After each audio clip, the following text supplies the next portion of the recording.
Hello everybody, welcome to Trackalicious Round 2 at Spa for their 2022 winter season.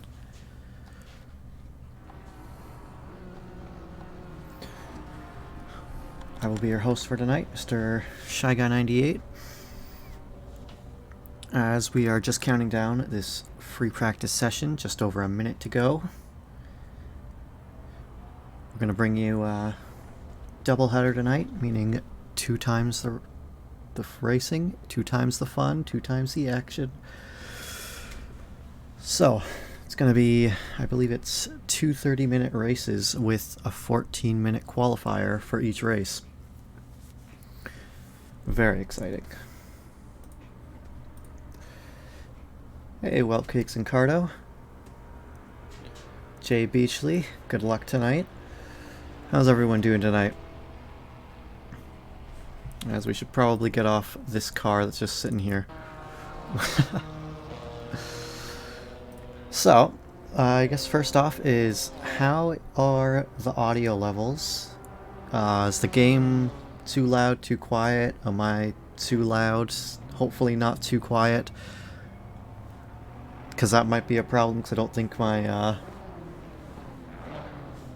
mic can go that much higher, or any higher.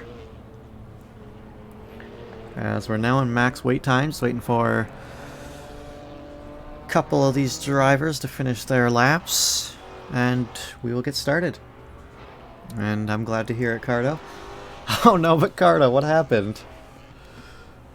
Did you get like a root canal or something, or just something done with your mouth?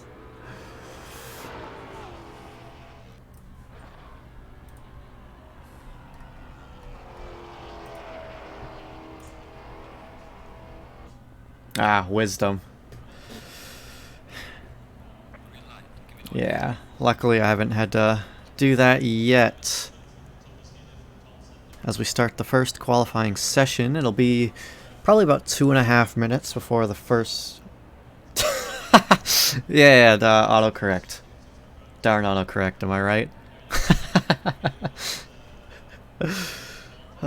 As we get underway of this opening qualifying session, about 2.5 minutes, give or take, before they start. But let's,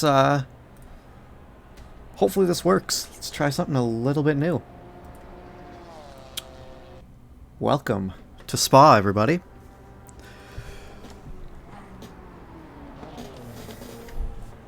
We have, about 4.4 miles or 7 kilometers on this circuit. Completing a lap of this track will be about, I believe it's 20 turns with the GT4 cars. You're looking at about 2.5 minutes.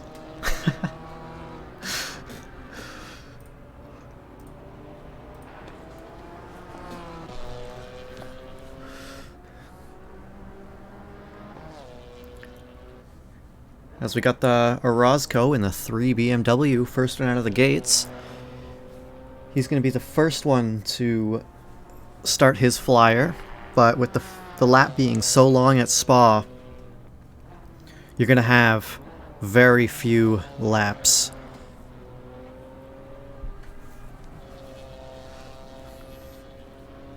You're going to have to...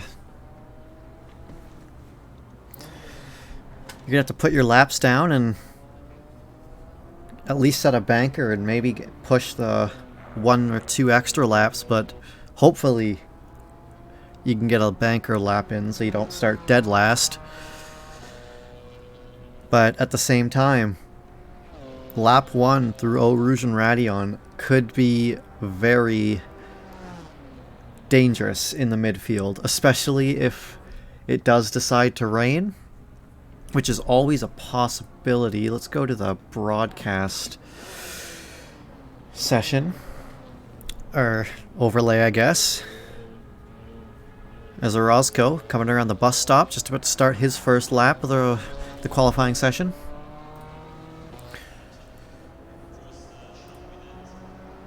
We'll hop on board with him as he comes around La Source.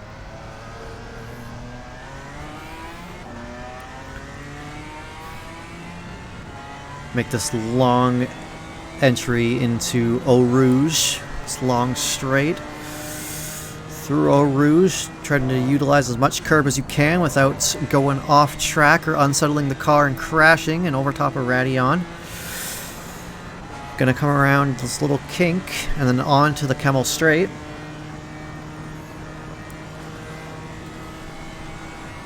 Very long straight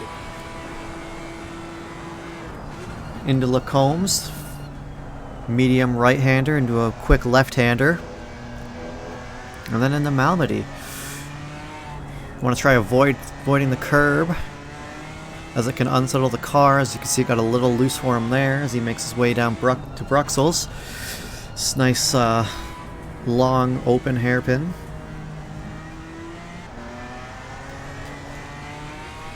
And through No Name, you want to brake a little bit. You can use a lot of this curb on exit, but not enough, or like you don't want to invalidate and use too much. So it makes its way down to another small straight through the double gauche. And it looks like he invalidated. Very unfortunate. Double left-hander. Going to Lafreniere. Little right-hander and another left-hander. After this, you want to get yourself to the left to set yourself up from campus. Again, you can use a lot of the curb on exit, which he doesn't use. And this fast right-hander, you can use a lot of curb through Stavelot. As you make your way through this long kinked right-hander, followed by a left-hander, as you make your way down this high-speed section to Blanchimont. Easily unsettle the car if you catch too much of that inside curb. As you make your way through the final section of the track, the bus stop chicane.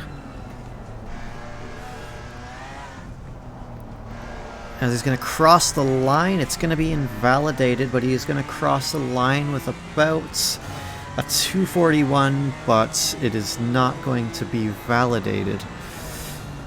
As, let's see, Engelman, it looks like he still might be valid. He's about to cross the line. Comes through the bus stop.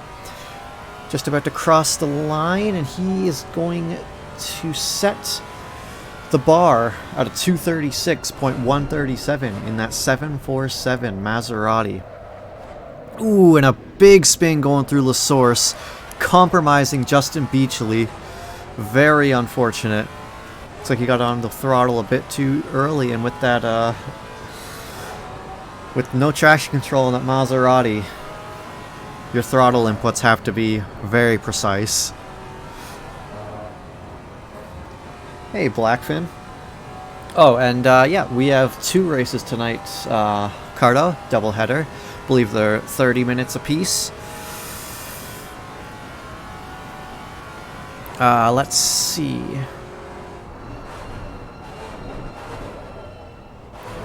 We'll hop on board with E. Miller with the 17 Audi. He's about to cross the line, setting his first flyer.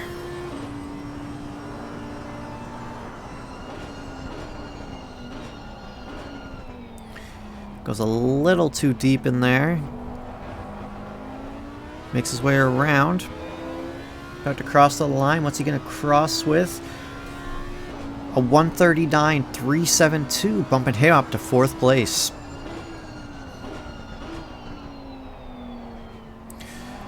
As all these drivers are going to finish up their final laps as the next division are getting ready to, are getting out of the gates, getting ready to start their out lap and start their flyer in a couple of minutes.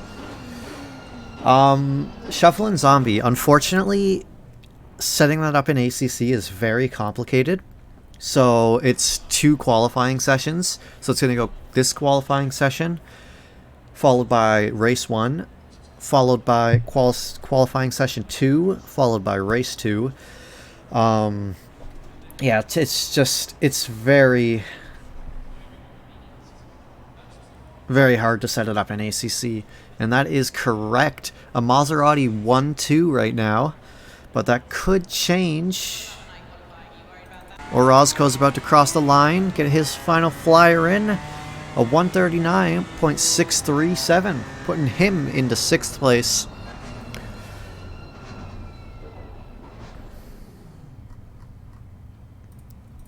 As Alvarez currently sitting P9 with a 243.587, and that's going to be his qualifying. The 411 and M. Tansky with a 234.760 finish and hit that off, taking provisional pole. Next you got Dave Ward about to cross the line. What is he going to cross? P10. Currently searching for 33. Piccaroli crosses the line with a 236.537, putting him to 3rd, and Eric Gukasian with a 238.342, starting him off with in P6 at the currently in the standings. Jesus, this is brutal.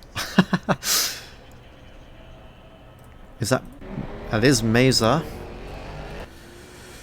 He's going to be the first in the 2nd division to start the qualifying session as he crosses the line, starting his lap.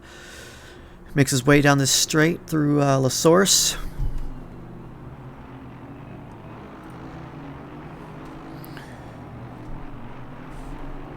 Followed closely by, I believe that's his teammate Chronotis. No, not Chronotis. Who is that?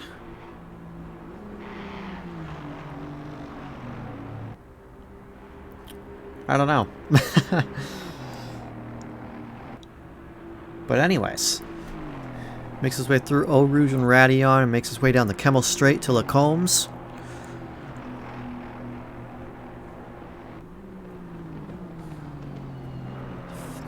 Takes the right and the left. You can take some of the curb, but not too much. Through Malmedy. Pretty sure he kept that valid because you can use a lot of the curb on that exit. Makes his way through Bruxelles. Keeping it close to that inside curb, hugging that inside curb. Going around No Name. Using a lot of that curb on exit. I believe he still kept that valid. As he comes to the double left-hander. Double gauche.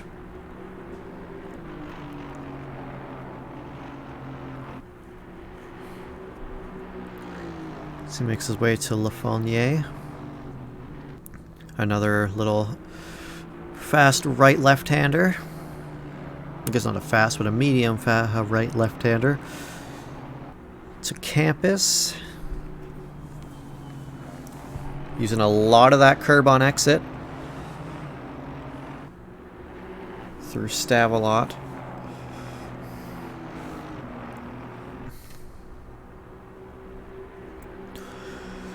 As it looks like there's only going to be about one more lap for each one of these drivers after this one.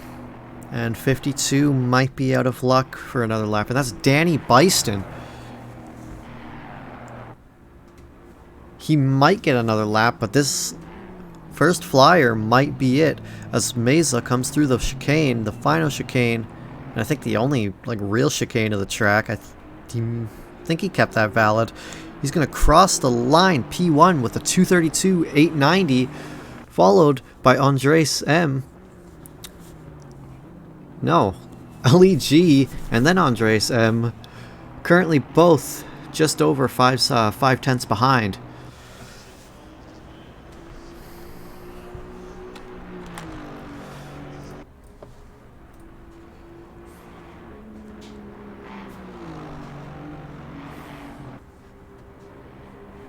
As let's see who we got. We got 949. We got Robert Lewis.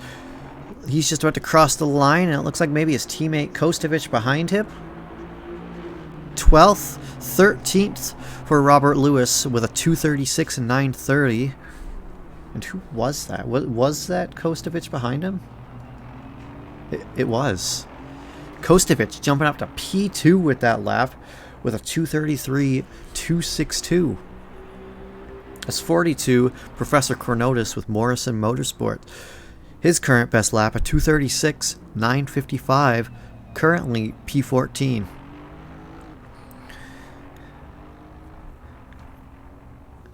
As these drivers are now in the middle of their second and final lap of the session. Chronotis, he did keep that clean. Oh, Cardo, there's always a chance of rain. Let me hop into game real quick. Yeah, the time multiplier is 2. So, yeah. There's always a possibility of rain.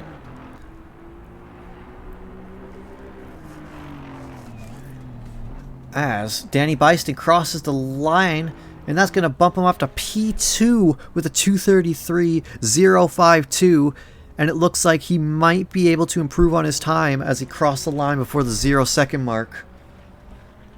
And he gets one more shot, one more crack at taking pole. Well, Meza, is he going to be able to extend? He's currently 5/10 up in Delta. It's going to be a scorcher of a lap. Crosses the line with a 2:32.462 with provisional pole, followed by Andres M with a 2:32.945 right behind him. As these final drivers are coming across the line now, Mastachero, P6 as he crosses the line. P7 was not... he was able to improve. What? I'm confused. Very good avoidance from that BMW. As we'll jump on board with the 494. Wherever they are. Where are they? Kostovic, is he going to cross the line with a 2:33.012 with P3? As now we have Chronotis coming around the bus stop. His final time, is he going to be able to improve from P18th? He's got about 1.2 seconds up, and he's going to jump up to P12 with a 2:35.732. As now, the last man on track, Danny Byston. Currently 2/10 up on his time, but he's going to need about 6/10 to contest with Ellard Meza right now. He's going to be able to jump Kostovic and maybe Andres. I'm butchering that name, I'm sorry. But he is going to need to improve his pace to take pole position. Currently 4/10 up, coming through Blanchimont. See if he can gain time through the bus stop. He's got enough for P2 right now, as he is 6/10 in the bag right now. This is going to be a close finish from Danny Byston as he comes around the bus stop. Is he going to make it? And he is not. He's going to jump up to P2, just over a 10th behind Ellard Meza. And that is going to be your first qualifying session, everybody. A very close finish between Meza and Byston. Mastachero about Andres M about 4/10 behind Byston. Kostovic about a 10th behind Andres in P4. As now we starting this session in about 3 minutes. Our first race of 2 tonight.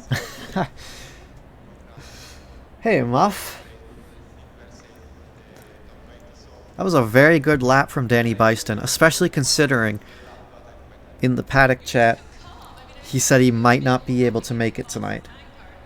But let's see if he's able to keep the momentum going from last week, where he won... last week. Our triple header at Nurburgring, he qualified with pole position all 3 races, and he won all 3 races. The perfect, like, trifecta.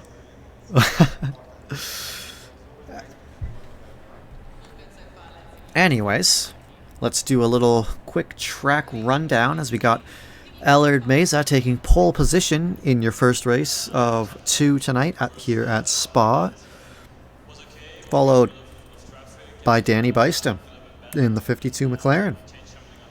Very close to finishing, very close to taking that pole position, but was not able to make it happen and was just short of his time. In third, we got Andres M. Alongside him, Joseph Kostovich. Riley Manier in the ETK K-Team 27 BMW, followed by Ali G with Nutella Motorsports. In 7th and 8th, you've got D. Mostachero and Milos Tansky. 9th, you got Jay Snyder. And 10th, you got Aaron Free. With the 99, it comes with Alcantara Maserati. Jay Provolone with Nutella Motorsports in P11. Professor Chronotis in 12. Mike Burkhoff in 13th. Reggie King, I believe, is 14th. Engelman 15th. Brock 16th. Pickerel 17th. Robert Lewis 18th. Tanner Masters 19th. Cody Wasum in 20th. That's your top 20, but there's still plenty of more drivers to go. Like in 21st, you got Eric Gukasian in the 55 BMW, another ETK K-Team BMW. Alongside him, Justin Beachley in the 18 Beach GT McLaren. E. Miller, Barney Orozco, and Denny P for 23 to 26. Dave Ward 27. Jay Alvarez 28. D. Smith in 29th. And Taylor Steen in 30th. In 31st and 32nd, you got Matt Morrison and Marcus Ice. In the 269 Academy Motorsports, Aston Martin. A fun fact about Marcus Ice. This is his first ever league race. Excited to see what he can do in this one. But the nerves might be high, so hopefully we keep it clean as the drivers get started. Already at the top of Radeon, this is going to be a very long warm-up lap as we have 32 drivers, sorry, in this opening race of Spa. A very condensed field, as it looks like the number 43... Who is 43? Barney in the 43 Porsche is going to be doing a pit lane start, and maybe a very strategic start, as Eau Rouge can be quite chaotic, especially lap 1. There has been many a time that I have seen races been red flagged because of Eau Rouge and Radeon. We hope we don't see it, but it does happen. Luckily, the condition of the track is fast. Yeah, maybe he forgot to hit drive.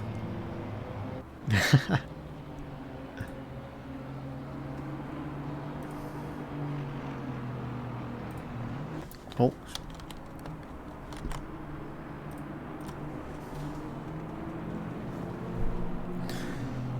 As we still have, probably a couple minutes before we get this first race underway. Whelpcakes, thanks for the 100 bits. Cheering for Mr. Coasty, but not cheering for Belton. SMH my head.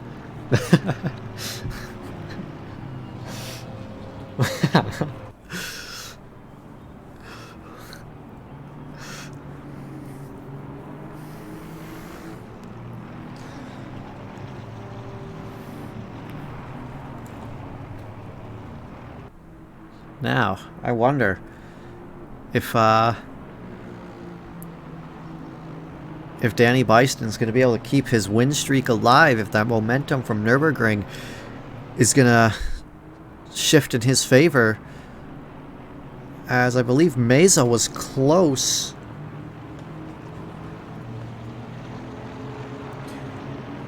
Yeah, and Mesa in race 2 of Nurburgring, he got P3, and in race 3 he got P2, but unable to get past Danny Byston in either race.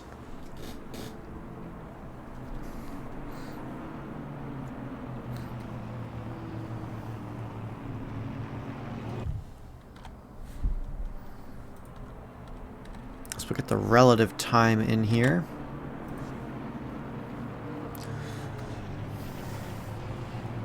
Lateral G, thanks for the gift sub to Whelpcakes. How are you doing tonight, Lateral G? I don't think I've said hi to you, or I don't know if you've said anything in chat. But thanks for the gift sub to the legend Whelpcakes himself. Thanks, Fetty. Yeah, wasn't rushed today, as the 949 season came to a close last week, I believe.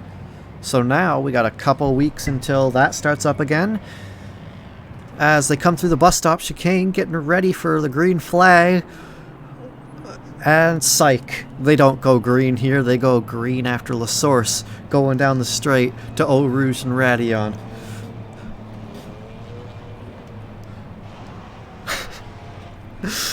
But after that very long warm-up lap, we are almost at the green flag. Still have one turn to go, as Mesa and Byston line up side by side.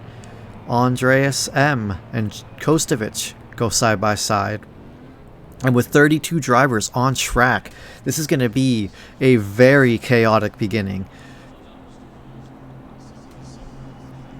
As we wait for the green flag, when the stewards think the formation is good, and we are green as they the drivers make their way down to Eau Rouge, as Byston gets a good start. And Byston pulls ahead, going through Eau Rouge and up over top of Radion. But Ellard Meza is going to have a little bit of a slipstream. Hopefully the McLaren for Byston has enough top speed that the Aston doesn't catch it. Doesn't look like the slipstream is going to be working in Mesa's favor, as Byston takes the race lead early on in this race. And a couple yellow flags towards the back of the pack between maybe Ward and Steen.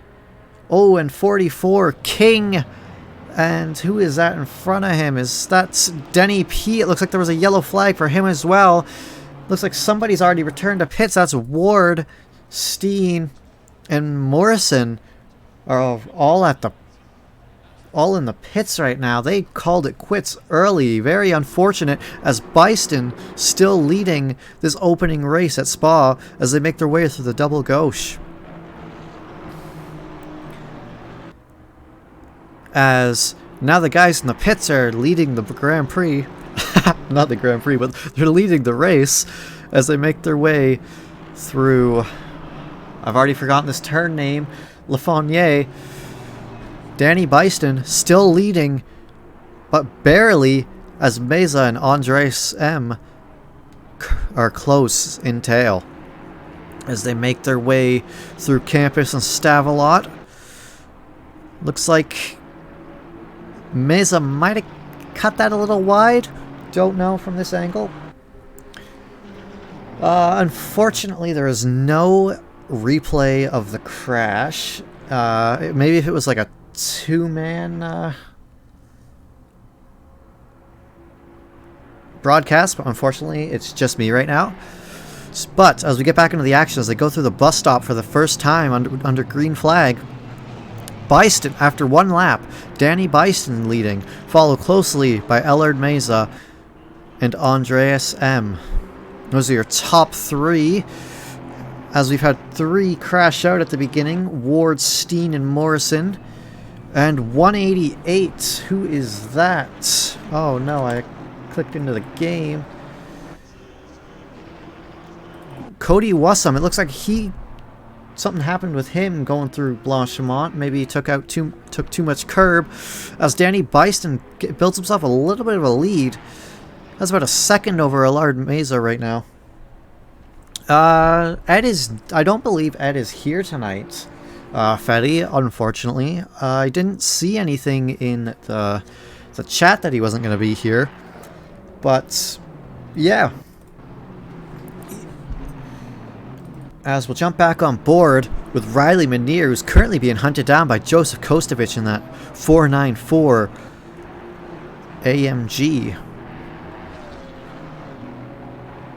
With 949 sim racing. Oh, and 23.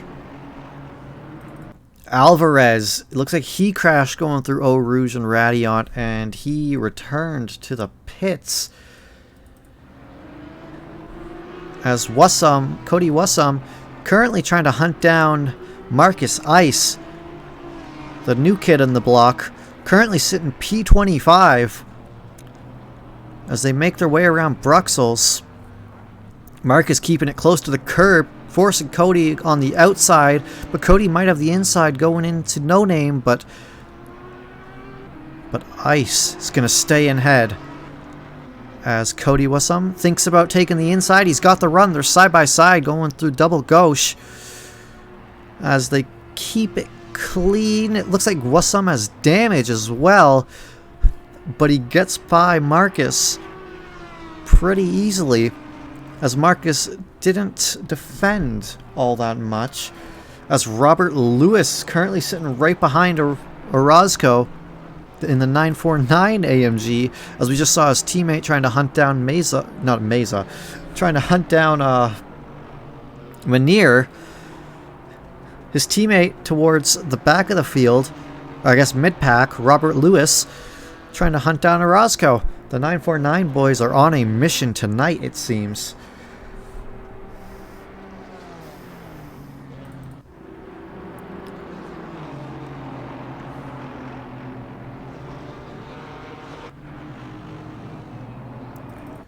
Ooh, and Robert Lewis and Orozco side by side going through the bus stop, and is that Barney getting in the action there?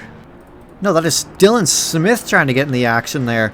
This is a three-way battle as Robert Lewis, after the bus stop, pulls ahead of Orozco, putting him into P22, I believe. Yes, that is P22.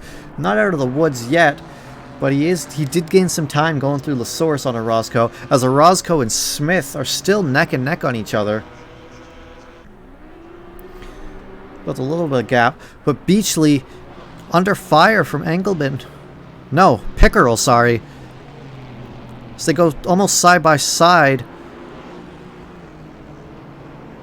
through Lake Combs. So they make their way around Malmedy, still side by side. Pickerel gains the advantage and climbs up to P15 as they make their way around Bruxelles. Beachley still on the inside, but still trailing Pickerel in that 18 McLaren, while he tries to hunt down the 33 Camaro.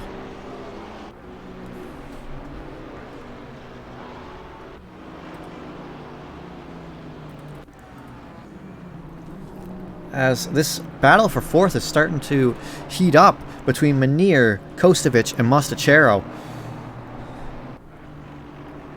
All three of them within a second of each other, with Ali G starting to creep up while these guys are duking it out, slowing each other down. As you see the Nutella Motorsports in the background, slowly creeping up.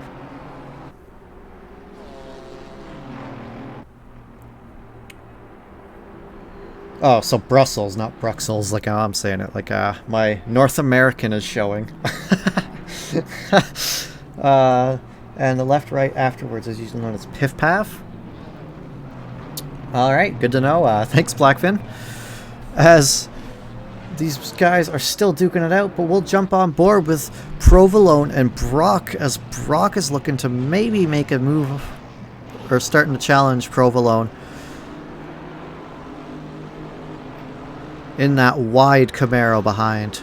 He's going to make his presence on the mirrors known, but a little too far back to make a move.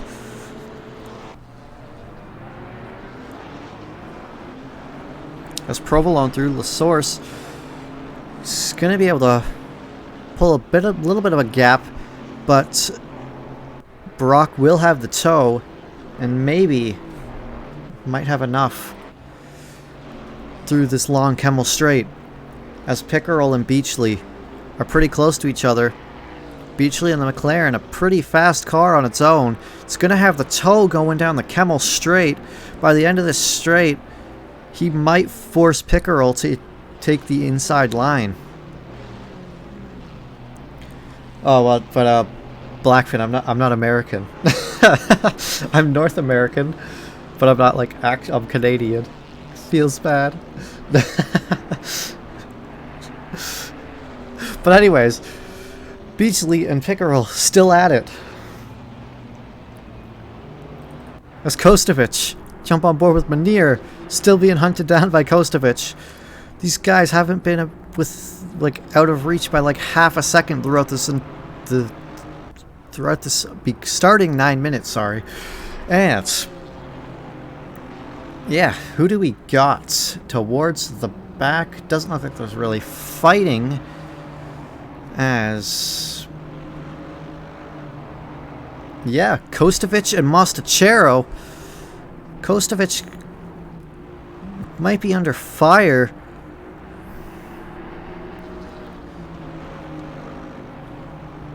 As he is right behind Manir, but right in front of Mostachero. This battle for P4 is a real close one. And no problem, Blackfin. Making their way around Blanchimont. See if anyone makes a bold move going into the bus stop, as Manir goes a little wide through Blanchimont. Nobody's going to make a lunge, but Manir goes a little deep. And this might allow Kostovich to pass on the outside, and he makes the move happen. And Manir might lose a spot to Mostachero right behind as they go side by side. Manir's just able to pull ahead and has to take the defensive line of the Mostachero. It's going to compromise his exit, but this is going to be good if you're Joseph Kostovich, who's going to build a little bit of a gap. Well, these two are going to be battling it out between Manir and Mostachero for P5 and P6.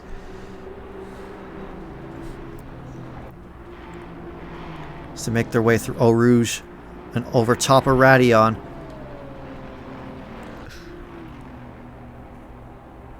You see Joseph Kostovich just in front of Manir, but he is not out of the woods yet. As Meza and Andreas, teammates, so they're not going to push each other too hard, but Andreas might looks like he's gonna no, he's not gonna let him by. They're gonna keep battling it out. As now they go side by side. As you wouldn't think there'd be this much action coming from two teammates, but they are battling it out. No team orders in play. As they go side by side.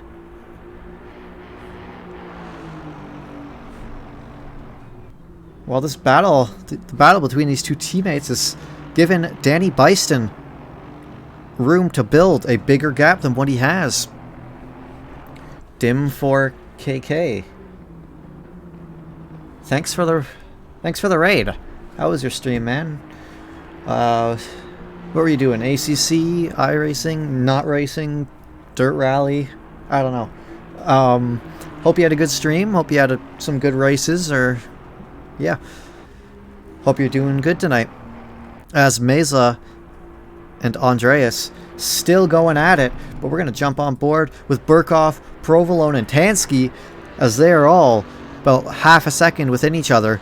And this is for P9, P10, and P11. Preseason for OOR. Very nice. Where was that at? That's good. It's good to hear. I am doing well, man. It's been pretty close racing throughout the first 13 minutes of this race as Tansky goes wide, and that's going to be him and Burkhoff going side by side through La Source, or this straight down to La Source.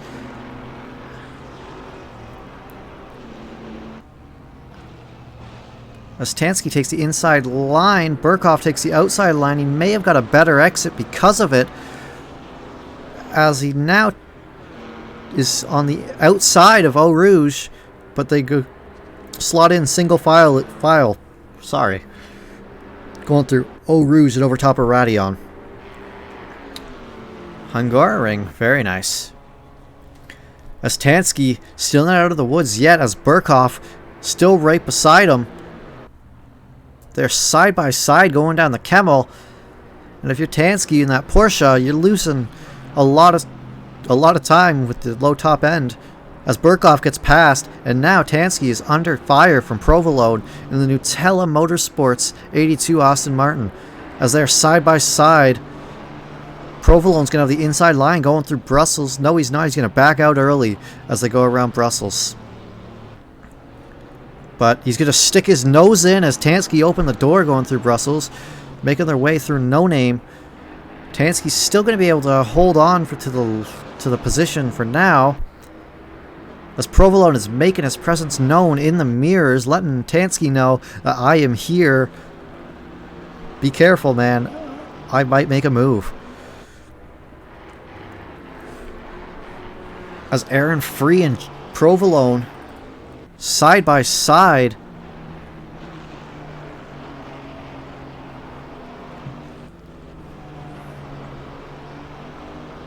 Yeah, the race is just about half over. It was a 30-minute race as Provolone and Aaron Free still neck and neck, bumper to bumper, to make their way around Stavelot. Now, does the Maserati outspeed the Aston Martin? As we just got the 15-minute, or the halfway mark of this race, as Provolone and Free.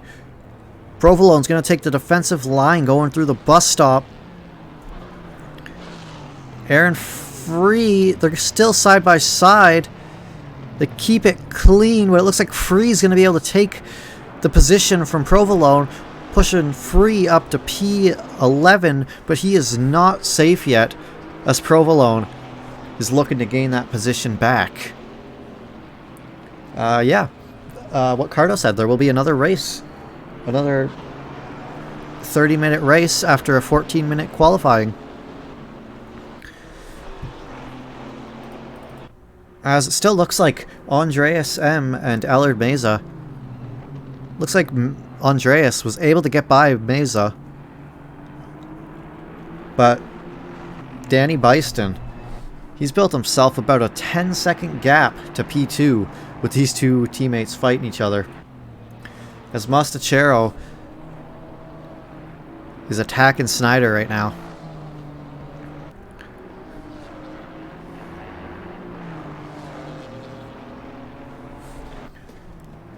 Let's see. You still got Provolone, Aaron Free, and D. Brock still battling it out for P11, as Tansky has built himself a little bit of a gap, a little bit of breathing room, while these guys have been fighting and battling it out, slowing each other down. If you're Tansky, you are thanking the lucky stars tonight, as you can finally breathe. As Provolone and Free still bumper to bumper, going around double gauche to the double left-hander. As he goes wide, it is past, and Aaron Free and D. Brock pass Provolone as he loses 2 positions from going wide, and he might lose another to Pickerel right behind in that 33 Camaro. That one mistake almost could cost Provolone 3 positions. That just proves how close the racing is in this opening race.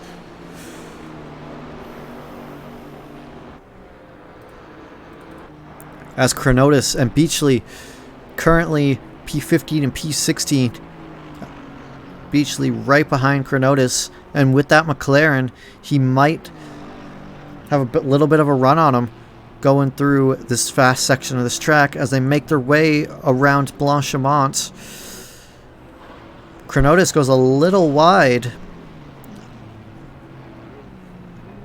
as Beachley is unable to make the run as they make it through the bus stop. Chronotis takes a bit of curb, might compromise his exit. And Beachley right behind Chronotis. Looks like he's making a move on the inside, forcing Chronotis wide as Beachley makes the pass, but they are side by side. This is still anybody's game for P15 as Beachley pulls ahead slightly as Chronotis pulls in ahead behind, going through Eau Rouge up over top of Radillon. With the slipstream, is Chronotis going to be able to get a run on him as Beachley is still barely leading? They're still bumper to bumper. Let's go to the bumper camera of Beachley. No, that's not the right one. The wing camera, sorry. As these drivers are still neck and neck. It was a lot closer, but Miller is under fire from Tanner Masters and Robert Lewis followed closely behind. This train of 3 drivers, very intense. This will be for P18 between these 3 drivers. If Miller makes a mistake, it's going to cost him probably 2 positions. If Masters makes a mistake, 1 position. But if you're Lewis and you make a mistake, you might give your opponents a little bit of breathing room. As they make their way around No Name, looks like Miller might have gone a little wide there.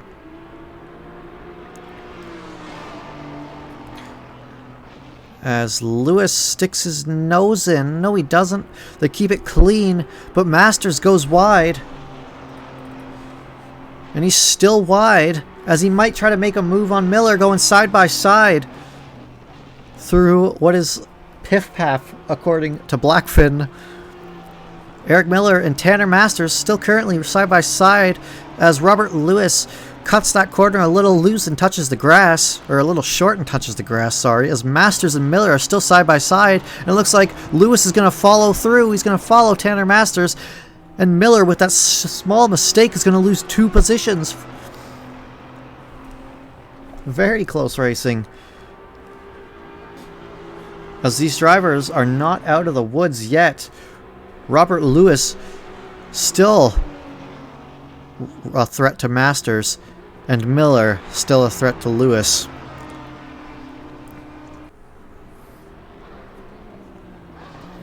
As they make their way through the bus stop chicane, Tanner Masters holding his own in that Maserati.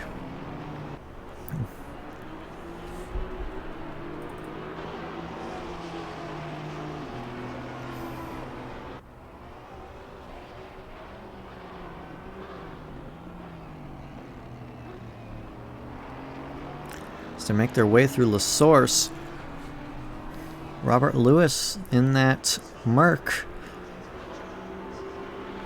Looks like he does have a little bit of a slipstream going down this straight to Eau Rouge and Radillon. And with that long Camel straight, he might be able to get a run before Lacombe's.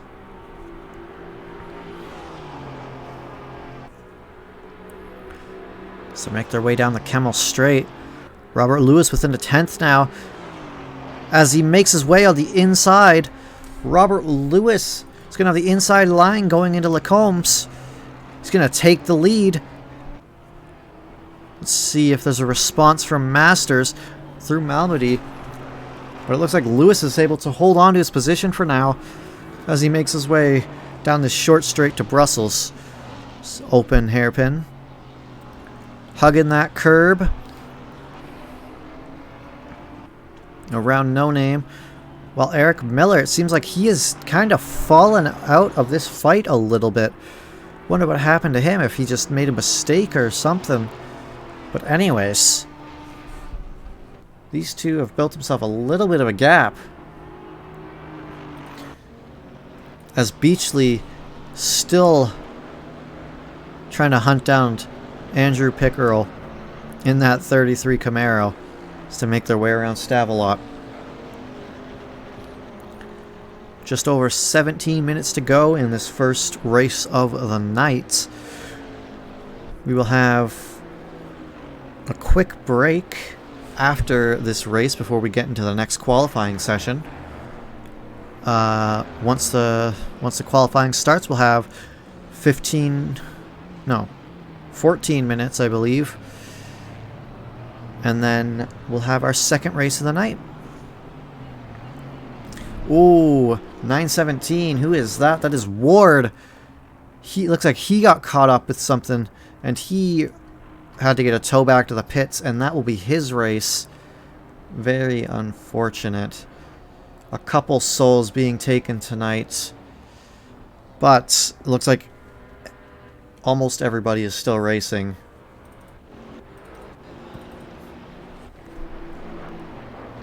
As Beachley and Pickerel still going at it through Eau Rouge over top of Radion. Going down the Kemmel Straight now. Let's see if Beachley is going to be able to get a run with that McLaren of his. Looks like he is going to get a run and is going to make Pickerel take the defensive approach to Lacombe's as they keep it clean. Oh, and Pickerel cuts the corner and is ahead of Beachley. I would think he would have got a track cut for that. And I don't know how the ruling is, but he might, if he doesn't give up the position, might get a penalty, but I don't know the ruling on that or how the stewards would take that. Anyways, we'll just ignore it as Pickerel still holds on to the lead. Or not the lead, but still in front of Beachley. As now we got Jarek Snyder and Mike Burkhoff going at it currently for P8.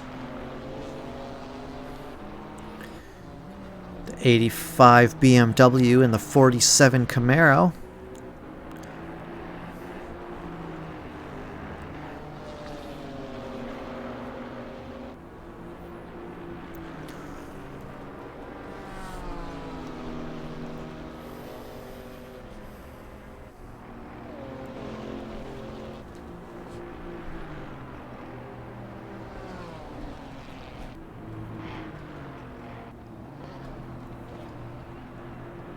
So they're making their way to the bus stop now, Jarek Snyder and Burkhoff.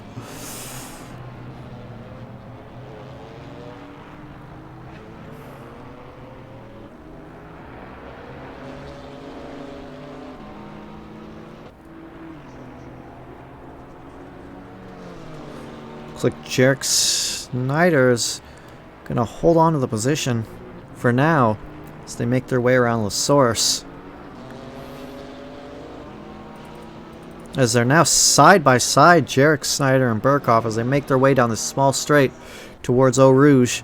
Still side by side. Are any of them going to back out? No, they're going to go side by side through Eau Rouge and Radion.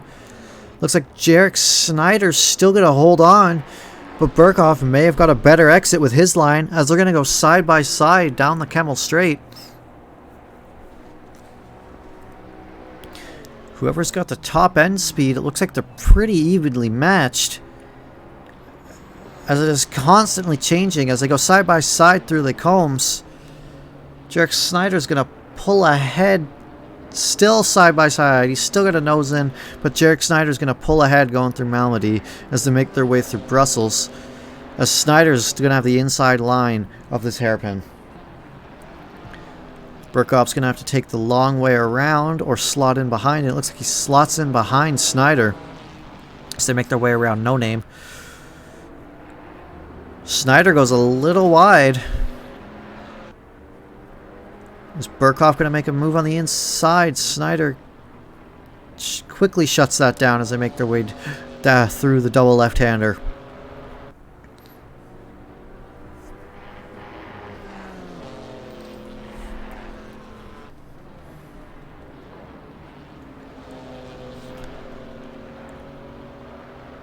Jarek Snyder and Burkhoff still bumper to bumper.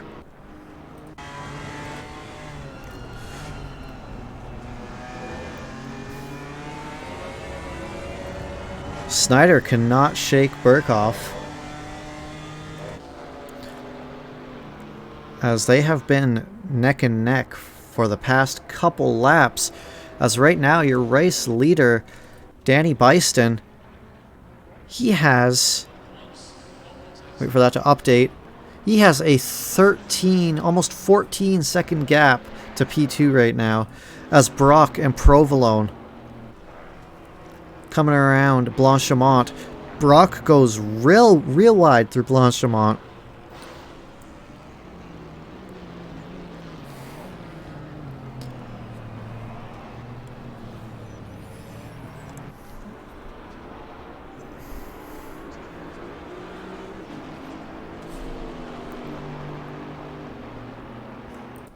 As Engelman under fire from Robert Lewis. Is Robert Lewis he's not gonna make a move on the inside going into the bus stop. As this battle for P16, no, for P17, sorry. Oh, it looks like Lewis might get a better exit here. Engelman's gonna be taking no defensive line. Is Lewis gonna make the lunge? Lewis is gonna make the lunge going into La Source. Is gonna be able to make the move stick. As Engelman goes really wide, and it looks like he might get passed by Tanner Masters. As Masters and Engelman side by side, but Engelman is able to hold on for now. As these two Maseratis go through Eau Rouge, Robert Lewis able to hold on to his position, but right behind them is Eric Miller, as Masters might be in trouble here. That Audi going on the outside, gonna have the outside line going into Lecombs. Oh, and they touch! Oh no, you hate to see it. You think maybe Eric Miller might have thought he was cleared of the Maserati, but that was not the case, as he's gonna lose a couple positions there. Very unfortunate. But yeah, it's very unfortunate, but it happens. Very unfortunate. As Masters, it looks like he's letting Miller go by, as Masters feels like that may have been his fault. As Danny Byston crosses the line in P1, a very commanding finish, as Meza and Andreas is going to cross in P2, and Meza in P3. Kostovic follow closely behind him in P4. Ali G with Nutella Motorsports.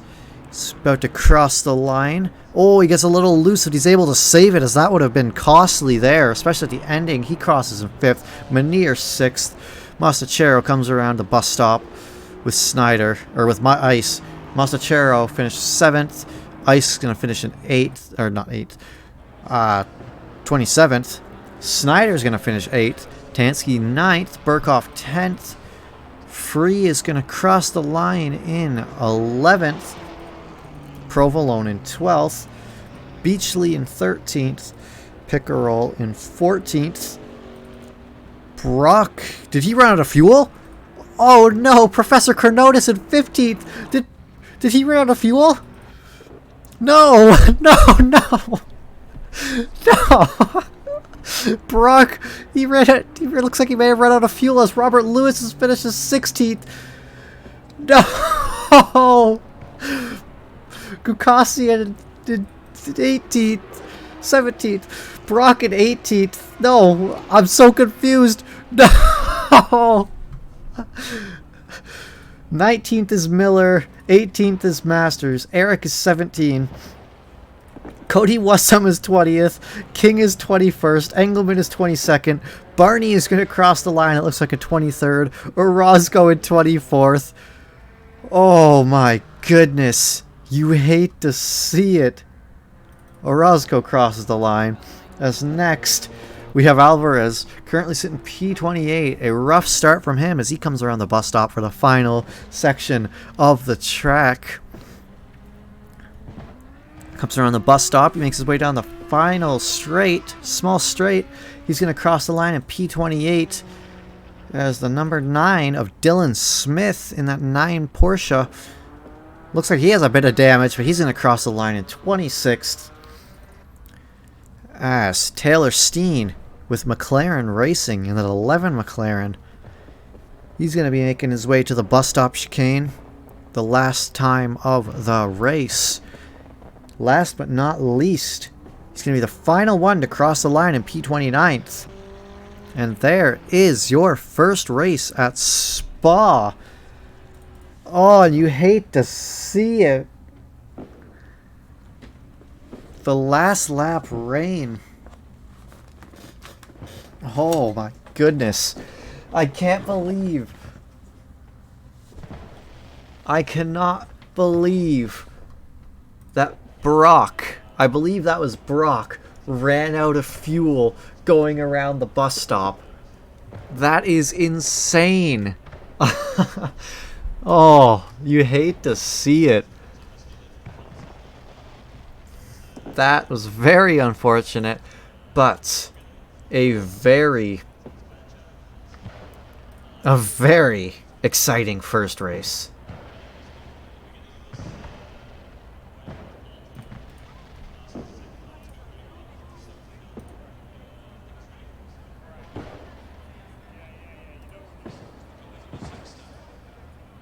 What am I hearing?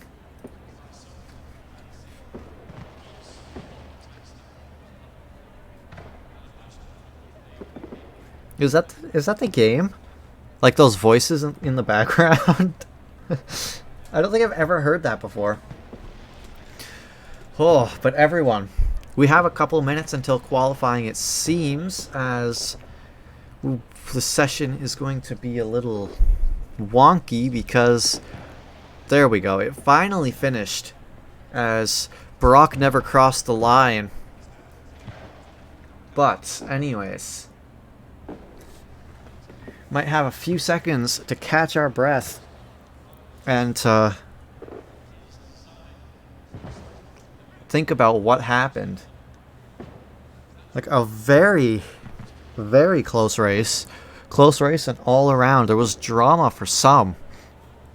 But still keeping his streak alive. It's Mr. Danny Byston. Other than Kailami, I believe, he has had a perfect track record. As hopefully you don't hear. Oh, alright, you probably hear it.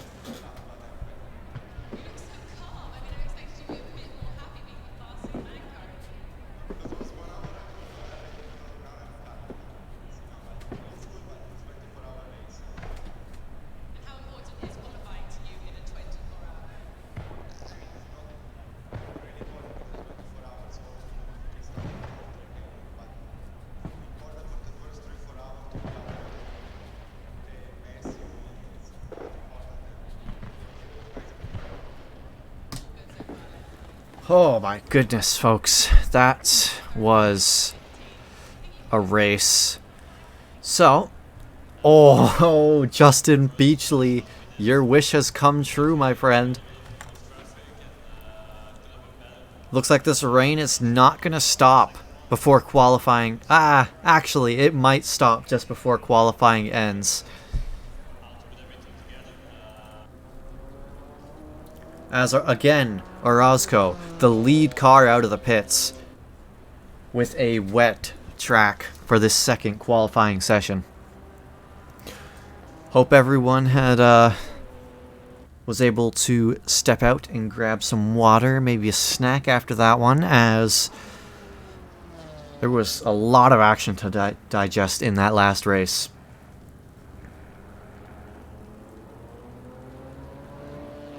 And, you know, what was I going to say? Right. So, there was actually, if you guys are in the 949 Discord, there was actually an announcement for the new 949 League registrations. It's filled up really quick, so I don't know if there's any spots left, as I believe within the first couple hours, 46 out of 50 or 47 out of 50 registration spots were filled. So, you can still sign up, but you may become a reserve driver if somebody is removed from the league. But saying that, if they get 90 registrations, they can get a second split, so you will get to drive regardless. If you want to check that out, I don't know if we have anything on the Discord about, or on this about this, or jeez, looks like we don't have any Twitch panels for that. But yeah, just search 949, I believe. Yeah, 949.racing for all your details there.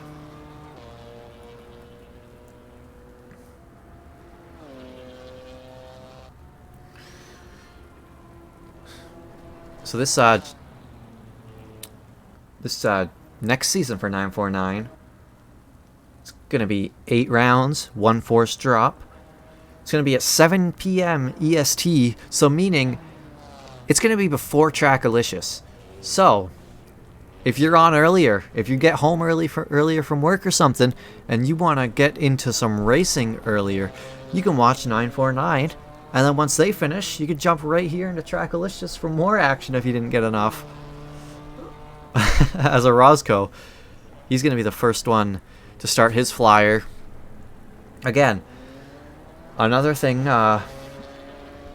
is it's a GT3 league, and looks like right now we have 49 registrations out of 50. So, you know, if you're hearing this, go to 949.racing and register, as you could be the last spot in this next season. Something cool about this this next season for 949 is the dealer's choice season, meaning that every week the track will be voted on. So yeah, that should be interesting. That should be real interesting. But again, there is only 1 registration spot open, it would seem. So yeah, if you want to compete in 949, starts, let's see, the qualification is February 3rd to February 9th. The qualification race is February 10th, and race 1 is February 17th. So if you want in on this action, you only have 1 spot, and that could be quickly filled. So anyways, back on to qualifying. Orozco still going around the track. Still going to be the first one around, as Justin Beachley is just ahead of him, but not on a flyer, as I believe that's his outlap. And Vulcan, how are you doing tonight? Having a good night? If you weren't here for race 1, you missed a lot of action, but you missed Carbon winning yet another race, his 4th in a row.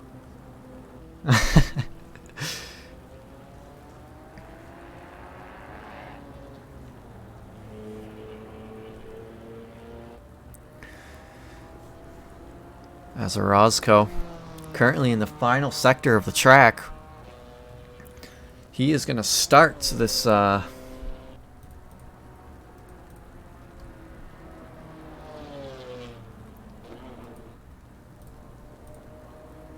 he's going to set the bar for this second qualifying session as he makes his way to the bus stop.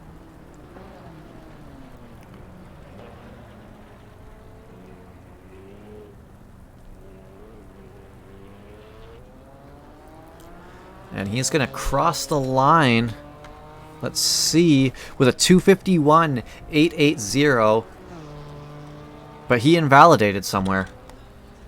Jeez, that's unfortunate. Remember when I said he was going to set the bar? I lied. Who set the bar? Cody Wassum set the bar with a 250.635. As the 917 is about to cross the line. That's Dave Ward in the 917 Porsche. He's about to cross the line, setting his first lap of the session. Setting a 252.975, and Pickerel with a 249.730. as Ward is going to drive off of the track, and he's going to end his qualifying session with that one lap he threw in there. 17, Eric Miller. He's going to be starting his first flyer, it seems. And it's going to be his only flyer. As the 411, who is that? Has they set a lap yet? Tansky is not going to set a valid lap, it seems. Very unfortunate.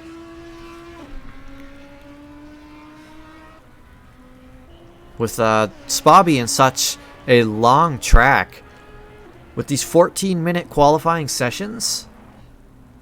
Oh, and Miller goes wide. And that's going to end his qualifying session, as he is not going to set a valid lap either. As maybe he thought better of it because all of the division, other division drivers were coming out. Maybe he didn't want to. I don't know. He had the right of way, but it was his decision. Maybe he just messed up. We won't know unless, you know, he talks to us. Oh, Vulcan with the snipe. I'm doing good. You know, I'm not completely burnt out from casting 949, so I have a little bit more energy coming into this this stream. Not completely dead, as Beachley is going to make his way around Blanchimont. Sorry. Towards the bus stop chicane. See where he's going to cross the line. He was hoping for the rain. He was hoping that it would be a wet qualifying. Let's see where he crosses. He's going to cross with a 47.8, taking provisional pole for Division 2 as the number 3 of Orozco. He's going to cross the line. Let's see if he's going to be able to set a valid lap. He looks like he is. But with P5, with a 252.367, as Denny P is about to cross the line, set a time.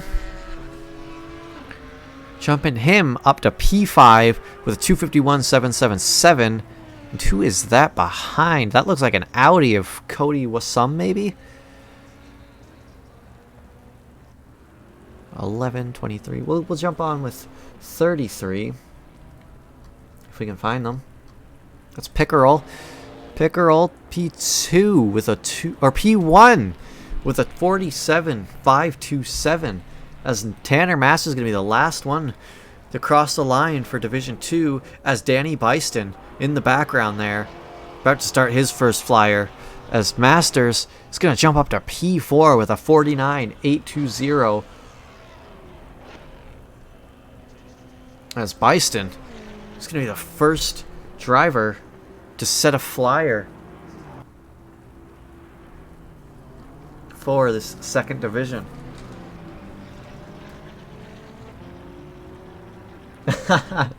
Vulcan.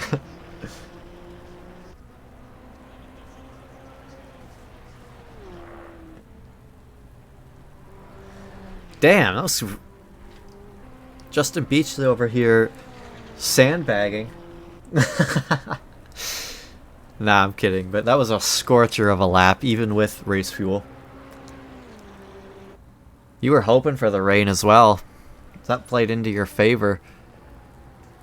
As I wonder if some of these drivers are taking a late approach, as I actually don't think it'll dry up in time for anyone to go out on a set of slicks.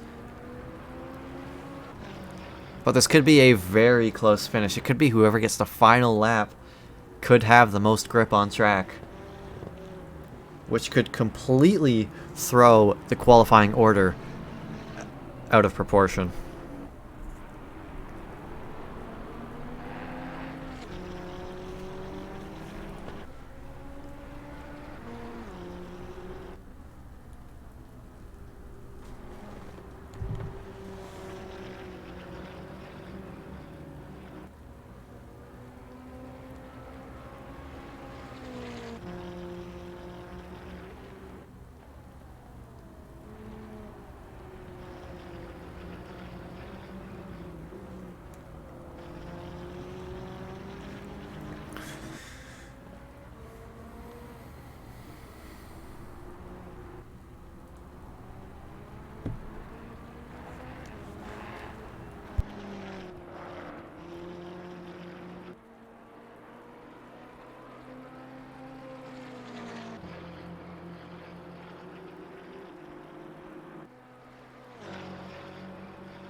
As Danny Byston going to make his way around Blanchimont for the first time.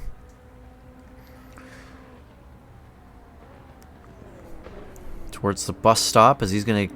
A lot of these drivers are going to get a second lap. But with it drying up, it could change the order. As Danny Byston with a 2:43.442. And Ellard Meza close behind with a 2:44.287. And as I say close behind, he was 8/10 behind. And Andreas M. was a second behind his teammate. But Mostachero, oh my, as the times start raining across the board. 99, who is that? That is Aaron Free in the Maserati, up to P8 with a 2:47.412.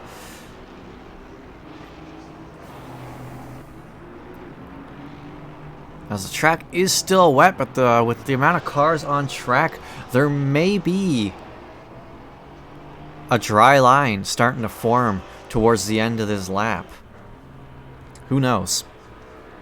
Especially with how hot the track is.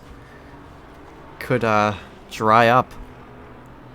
But anyways, number 6. Matt Morrison is going to cross the line, P28 to P11th.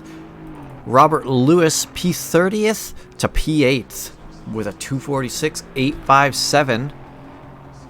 As Morrison was a 2:48.920.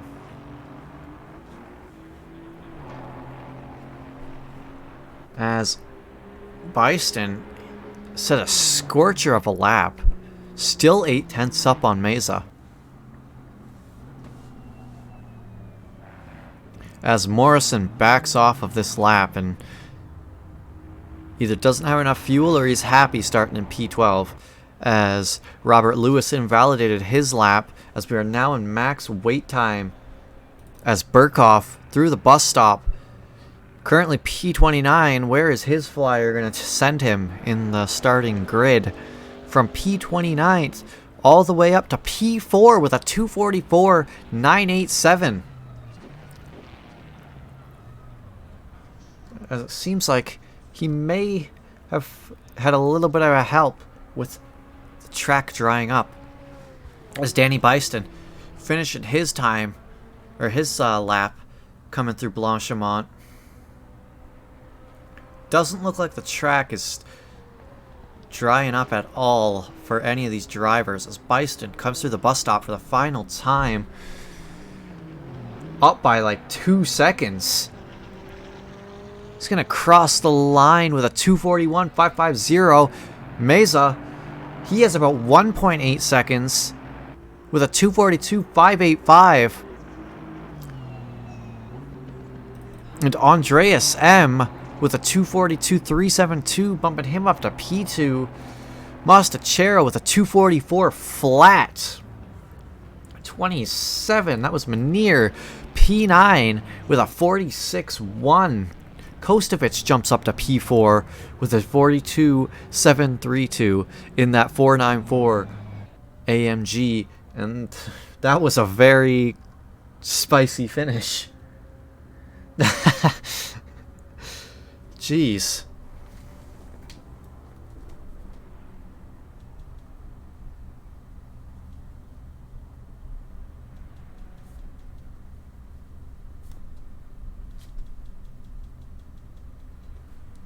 I know, he wasn't even supposed to be here, Justin. Jay Beachley. He wasn't supposed to be here. Just letting everyone's hopes up. Like, getting everyone's hopes up and... Like, yeah, I'm gonna beat Danny Byston. He's not gonna be here. I might win a race. Think again. Jeez. As they're starting on a damp track. Not greasy, but damp. So the time this race starts, they might have ice cold tires, but I'm thinking you might want to start on dries. But your tires might be ice.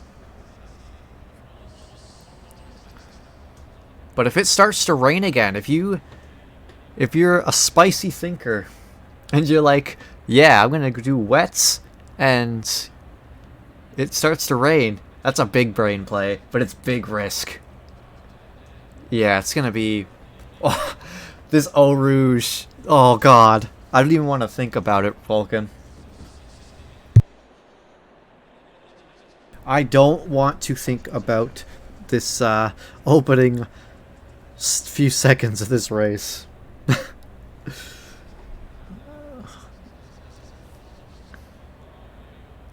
As we'll do a quick grid walk down.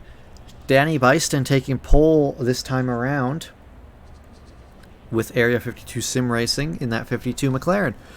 Followed by Andreas M with the Naps team.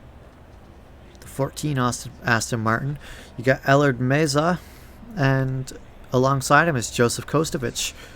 Ali G and Devin Brock, P5 and 6, followed by Mostachero and Burkhoff. Next in P9 in the 27 BMW, you got Riley Manier, followed by R. King in the 44 Aston Martin. That knocks off your top 10. After the top 10, we got Robert Lewis in the 949 Sim Racing AMG, followed alongside him Aaron Free in the 99 Maserati, the Mad Lad. Next, we got Andrew Pickerel in 13th, with Justin Beachley in 14th. Pickerel being the second division pole position, and Beachley in P2. Matt Morrison, P15, alongside him, Taylor Steen. Next, you got Tanner Masters, another Maserati on the grid, with Cody Wasum alongside him. In 19th and 20th, you got Eric Gukasian and Denny P. That rounds off your top 20. As we still got 12 more races to go, we got Orozco and Ward, P21 and P22. You get Alvarez and Snyder in the 23 Audi and the 85 BMW for P23 and P24. You got Tansky and Barney, both Porsches, in P25 and P26. Another Porsche in P27 of Dylan Smith in the 9 HMS Porsche. You got Professor Chronotis, P28. Engelman, P29. Jason Provolone with Nutella Motorsports, P30. And the last row of the grid, but currently not the least, you got Marcus Ice and Eric Miller. Still 32 drivers going on to the second race of this opening doubleheader. Why did I say opening doubleheader? We did... I don't know. But anyway, this is the second race of the doubleheader as they start their warm-up lap. Yeah, it is 2x. It is 2x. As these drivers are weaving down the Kemmel Straight, trying to build up some heat into these tires.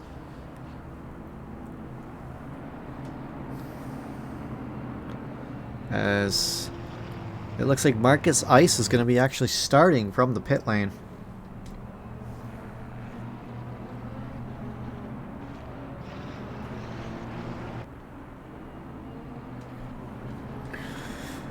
Well, folks, we got a couple minutes before the action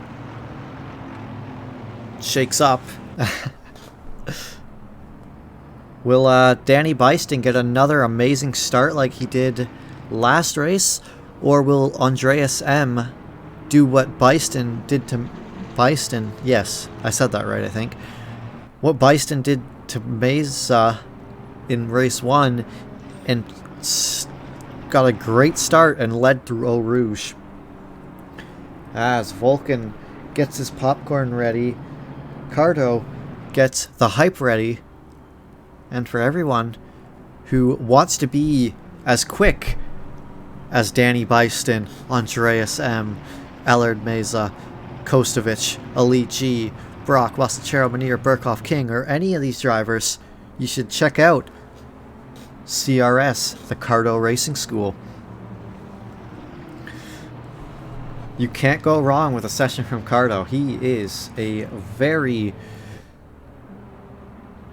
fast driver and has a ton of game knowledge. There we go. Already greasy. Yeah, so it looks like if you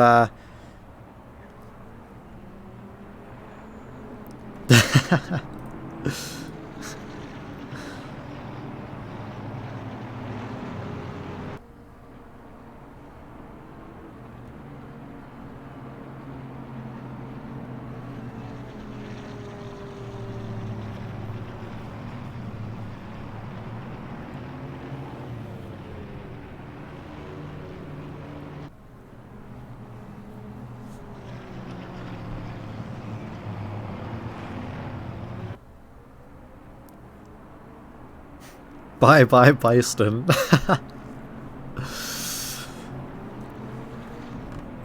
As they make their way around Blanchimont after this very lengthy warm-up lap. Track condition has transformed from damp to greasy.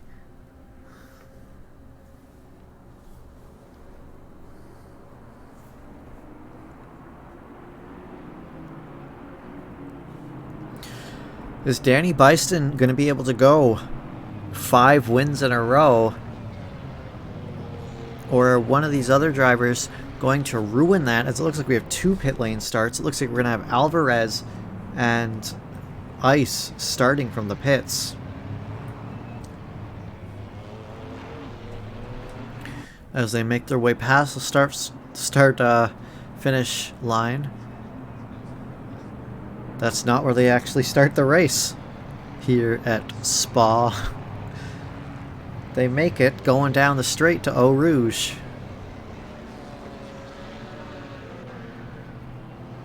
I wish they had like an Eau Rouge corner cam. That would be a sweet cam, especially for the first lap. As they make their way down this straight, waiting for the steward's approval to go live for the second race of the evening. And any second now we will go green, and we are green, and 44 gets a drive through. Our king, as Bison gets another killer start. He's going to block off Andreas again, as these drivers go pretty clean through Eau Rouge for the most part, it seems. As Bison gets another killer start, but closely followed by Andreas M. And oh, 2 drivers off in the fence and a couple off at the top of Eau Rouge. Who is that? That is 33 and 23 maybe? As that's not updating in time, so... Oh, Denny P is gonna jump out from that. He's gonna return to garage. A very unfortunate beginning, as Danny Bison gets a killer start and is able to lead this race for the second time tonight, but followed closely by Andreas M and Joseph Kostovich, as Meza dropped a couple positions there and drops to P4th, even though for some reason it's saying that Bison is in P2. He is in fact P1, but Andreas M in close tow.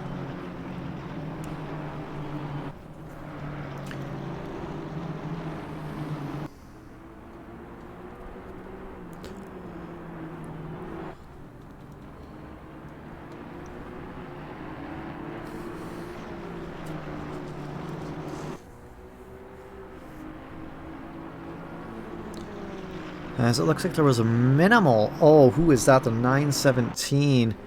That is Ward. It looks like he went off towards the end of Sector 2. Don't know if there's contact or not.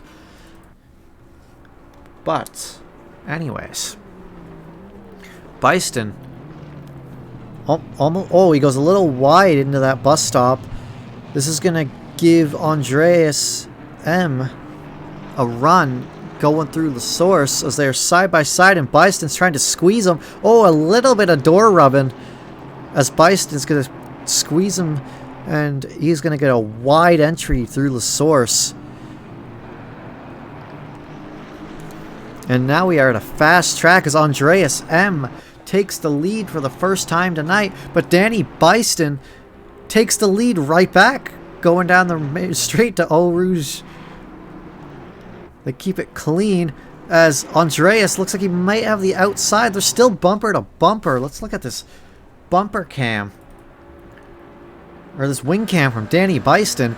As look at the speed from that McLaren, even with the tow, is pulling away from the Aston, but still neck and neck.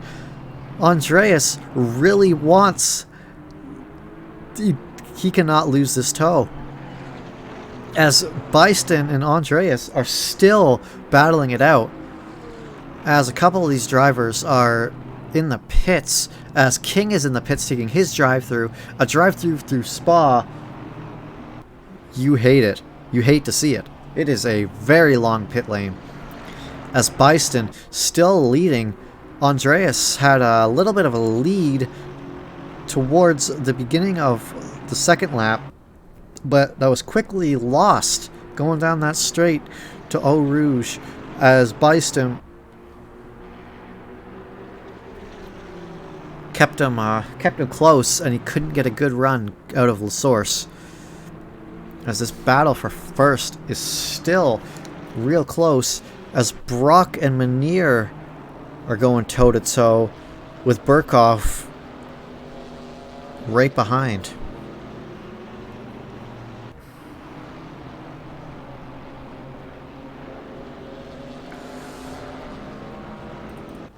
We got Tansky now, currently trying to hunt down Eric Gukassian in the 55 BMW.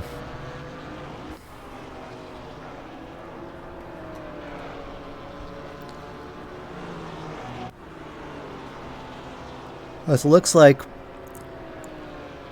the top speed of that Porsche isn't going to be able to catch that BMW going around Blanchimont.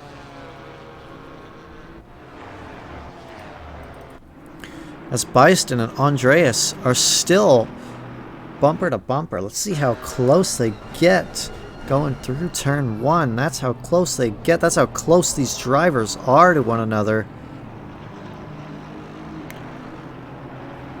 As Coasty jumps up past Allard Meza. I don't know when that happened. That was tunnel visioned on the battle for P1. But Coasty jumps up into P3, taking the final podium position in the opening stages of this race. Still 24.5 minutes to go. Still plenty of time for stuff to happen. But as it stands, Danny Bison still leading this second race of the night.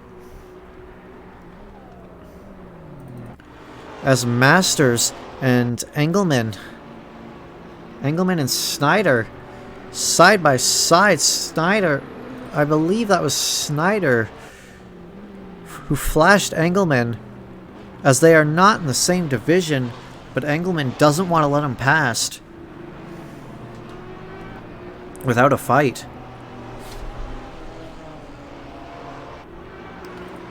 As Orozco and Pickerel, Orozco's going to have to take a he's going to have to cut the track a little bit, as he's going to lose out to Pickerel. Don't know what happened there, if he got squeezed or he outbroke himself. But anyways, he drops one position to Pickerel. Could have been worse, but could have been better. As Snyder and Engelmann are going at it still. Over here for P16.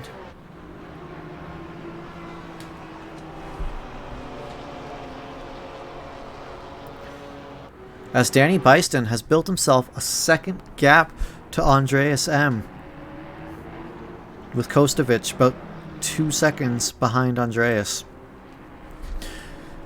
Oh, 43. Barney, a 30-second stop-go for speeding in the pits. Oh, you hate to see it. That is brutal. But unfortunate. But it looks like he's going to keep going. A real trooper. As Brock and Burkhoff Looks like they're going neck and neck, bumper to bumper, towards the bus stop chicane with Justin Beachley in their tail. As it looks like Brock might challenge the outside. No, Burkhoff tried to challenge the outside, but Brock is able to hold on to position. But Burkhoff they're going side by side through the source, and Beachley might try to follow, as it looks like there may be contact at the bus stop, but for the 188 car. And the 949 car maybe got caught up in it. Maybe... ah, that's unfortunate. I believe that's Robert Lewis and Cody Wassum. Very unfortunate, as Robert Lewis is stationary, and they are going to go as neither one of them... What's going on?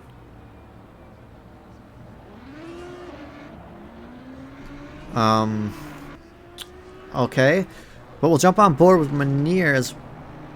No, he's not being chased by Brock. What the heck? But now we got Burkhoff and Beachley going at it. I'm so confused up to what just happened. Like, it looked like... What I honestly thought, it looked like Belton was, or Lewis, was gonna let Wassum by, but then Wassum didn't want to go by, so they both just kind of stopped. Lewis went, and Wassum stayed. I don't know. But still, this battle for P8 rages on between Burkhoff, Beachley, and Brock. Morrison following closely behind. As Kostovich is under fire from Mesa up here in P3.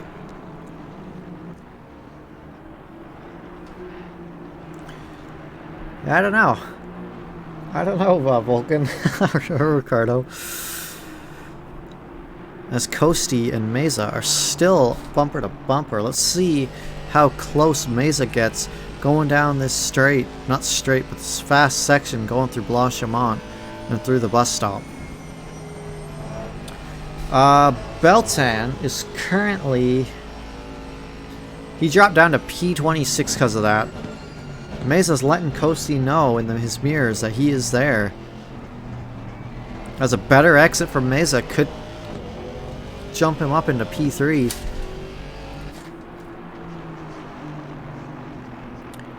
Yeah, but Beltan, P26 right now, currently nowhere near anybody. As Morrison and Stein and Brock are going at it. As Beachley and Burkhoff are still going at it as well. As Beachley slows a lot for that corner, gets in the way of Morrison a little bit, slows down Morrison. As Beachley leads this train of about 4 drivers between Beachley, Morrison, Brock, and Stein. As it looks like Morrison has the run, but Beachley is not going to let up very well as he takes a defensive line and trying to weave a little bit to break that slipstream. Morrison is unable to get past Beachley for now, as Beachley is still trying to hunt down Burkhoff. Now Beachley is not fighting for position with these guys, or division position, but Beachley is hungry. He wants those spots. Ooh, in 55. It looks like Eric Gukasian spun. Don't know if there was contact. Hopefully a clean rejoin. It looks like there will be, as he has tons of time to rejoin there. As Burkhoff and Beachley still going at it. Beachley thinks better of it and doesn't stick his nose in on the inside. Oh, the Maka is so quick in the straights. No, I think just Byston is broken. Byston and Beachley are pretty broken.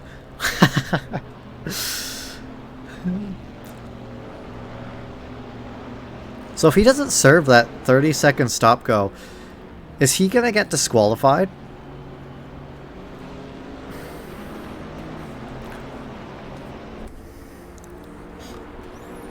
Is that how that works? The game's gonna disqualify him. Hopefully he serves it, but I know like you don't want to.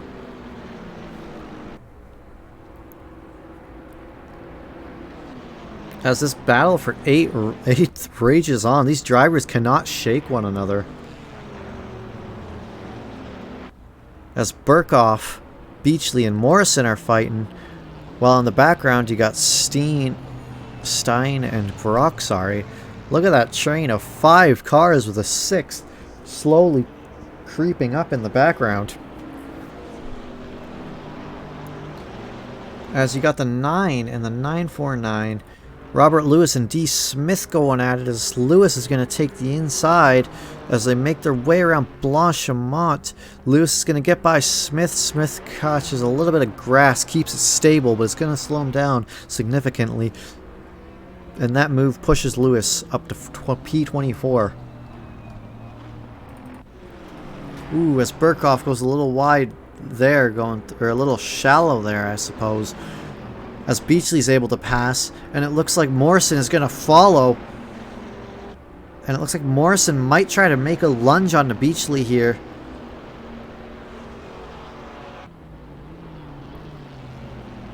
As Beachley thinks Morrison might be on the inside, so he goes wide, but still holds on to position. While Beachley leads this train of drivers now, gets by Burkhoff, and Morrison also passes Burkhoff in that encounter. That pushes Beachley up to P8 and drops Burkhoff to P10 while this train of drivers is still going at it. But while we're looking at this battle has been slowly opening and closing and opening again between Joseph Kostovich and Ellard Meza for P3, the final podium position of the track. Of the race, I guess. They're still neck and neck. They aren't unable to. They're unable to break each other, and Meza cannot get the pass through. As Beiston now has a 4.5 second lead to Andreas, and Andreas has about 3 seconds to Kostovich. As Meza and Kostovich are still side by side going through the bus stop. Bumper, not side by side, but bumper to bumper. As we get to the halfway point in this race, Meza might be able to get a run, depending on the top speed of that Merc. Doesn't seem like he's going to get the run. See if we can get the run going down the straight. Kostovich goes wide as Meza takes the inside, and they're going to go side by side through Eau Rouge, it would seem. Unless one of them backs off, but the chances of that are unlikely. They're going to go side by side through Eau Rouge and over top of Radion. Kostovich cuts Radion really short, and Meza is going to get the pass. And that is going to put Meza up into P3 with just 14 minutes to go in this race. Maybe that's what Meza needed, as Kostovich is now in the hunting. He's trying to hunt down Meza now, as the tides have turned from that one mistake going around La Source. As Engelmann and Tansky. Oh! Dang, it looks like Tansky and Engelmann might have got a piece of each other there. Yikes. Yikes. Oh. Yikes. Yikes. That's all I can say. As Brock and Snyder are going at it. Tansky slowly creeping up in the background. Oh, you're furious if you're Engelmann there.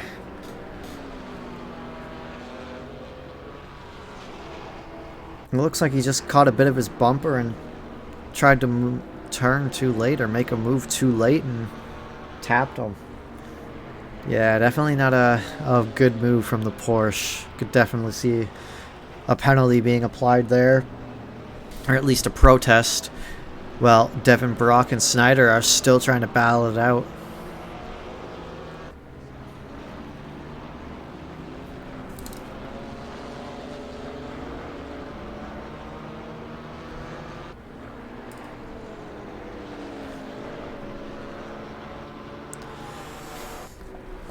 Let's see any more battles happening. We got Smith. Where did Alvarez go? Why is... These two are flipped for some reason. But Wassam, it looks like, leads his teammate Alvarez.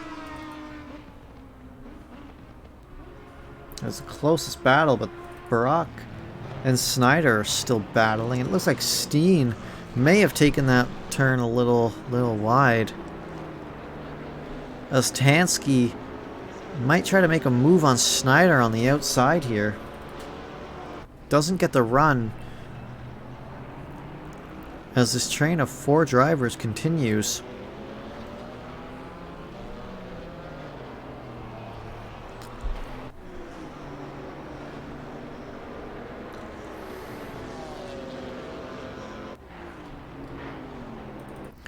As Meza and Kostovich up in P3 and P4, they are still going at it. One mistake could be the decider for this final podium position. But as it stands, Byston has a 5-second lead on Andreas, and Andreas has a 5.5-second lead on Meza.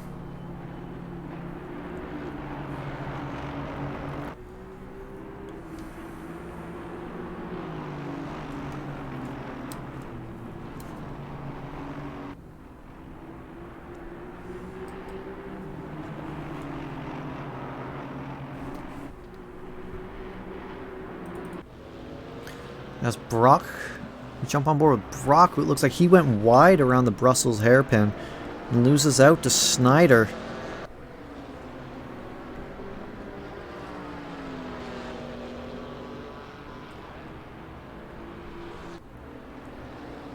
Ooh, is that the number 9? That's Smith. It looks like he got a little bit of a yellow flag at the top of Radion there.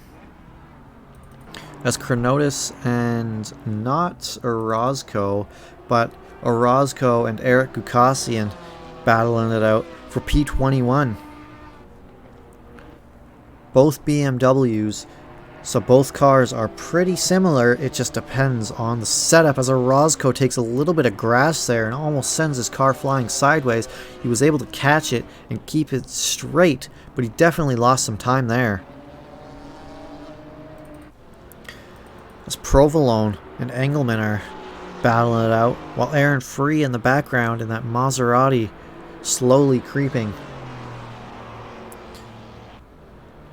As Provolone still is going to force Engelmann to go on the outside as they think about going 3 wide, and that could have been bad, as it looks like Engelmann is going to try to follow through. Unable to make the move stick, but Engelmann tried to tried to follow Engelmann, but Provolone's going to be on the outside line going through La Source, as he's stuck between a Maserati sandwich right now. So you got Engelmann, Provolone, and Free.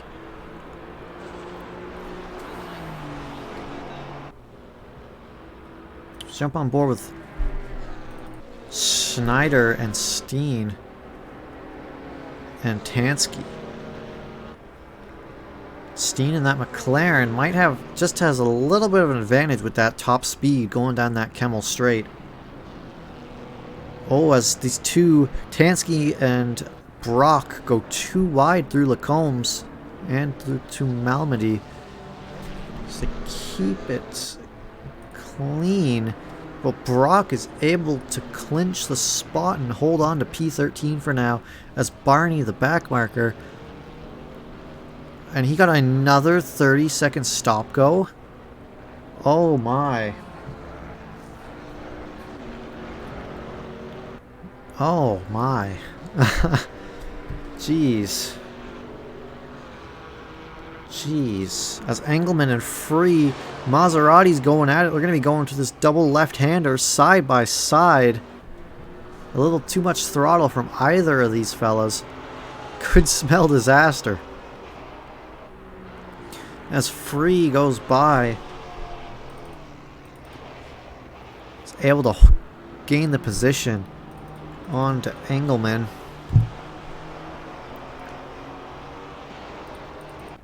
So now we got Marcus Ice being challenged by Denny P. Down the Kemmel straight through Lacombe's.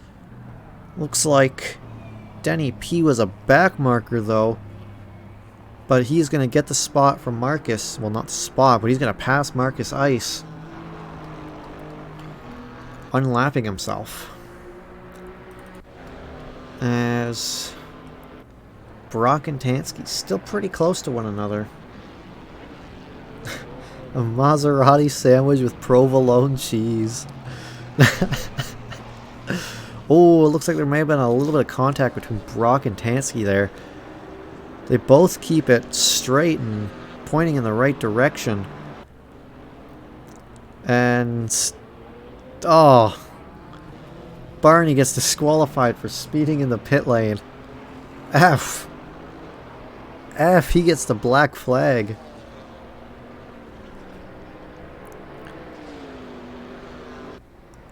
As, yeah, that could be problematic. Is he going to be a permanent yellow flag?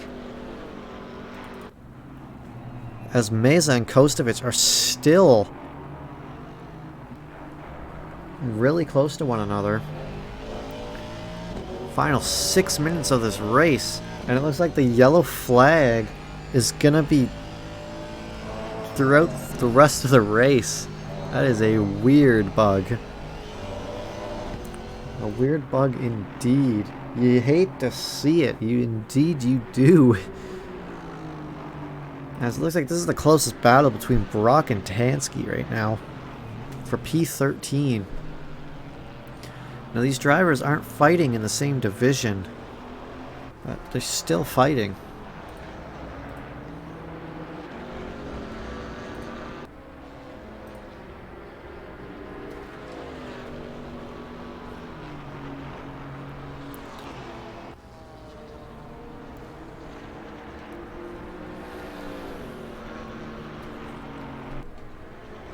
Still seems to be the closest battle on track.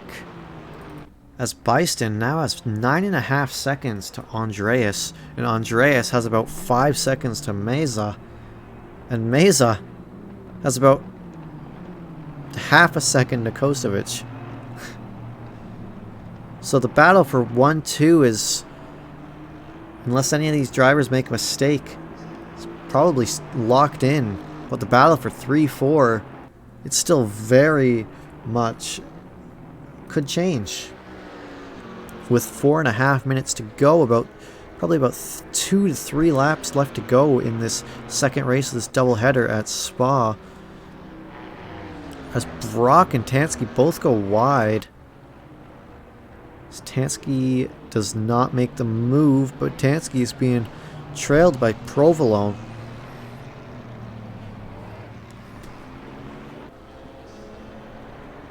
With the low top end of the Porsche, Provolone might be able to make a pass here going through the straight after La Source. But following Provolone is Aaron Free.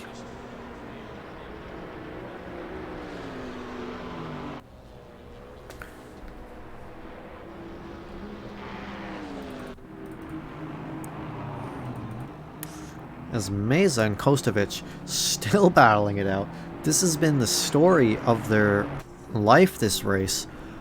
The only thing that has changed between the beginning and the end of this race is Meza is in P3. And Kostovic has dropped to P4. Is Meza going to be able to hold on to this final podium position, or is Kostovic going to be able to pass him and claim the final podium position? Only 3 minutes, and we will know our answer. as it looks like Provolone and Free are going. Provolone and Brock, sorry, going side by side through the no name and going to be going side by side through the double left-hander with Free following closely behind. Free can't really go anywhere with Brock there, that big American muscle. But Provolone is going to stay ahead. But Free is going to have the inside line as Danny Byston starts the final lap of the race. The final lap of this round. As Free is going to be able to get past Brock. Now Provolone is on is being hunted down by Free. Free in that 99 Maserati. Mostachero and Ali G still they've gotten pretty close to each other as they start this final lap going around La Source for the final time. Both in Astons.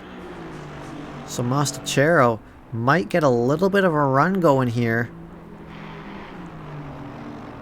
with the slipstream, depending on how much downforce or how much drag each other are running, or like each setup is running. Mostachero is going to build himself a little bit, but Ali is going to take the defensive line going into Lacombe's. Mostachero still trailing ever so slightly, as Meza and Kostovic are still battling it out.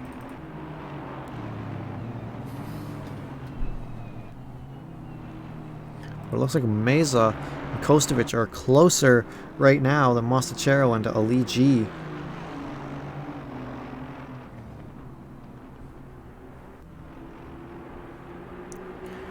Coming around this double left-hander for the final time of the session. Meza goes a little wide. Doesn't look like it's going to cost him too much.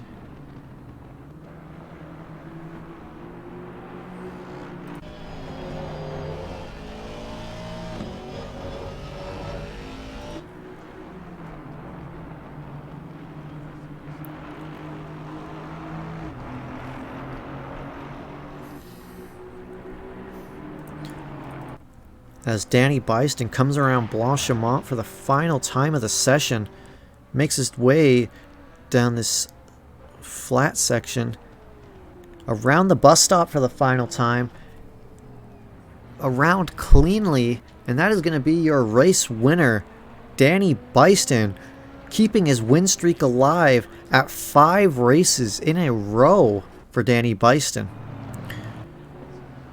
Marcus Ice is going to finish in P28, Andreas M, P2, and Meza is going to hold on to P3 while Jake Kostovic P4. Ali G looks like he's going to be able to clinch the 5th position, and Mostachero 6th.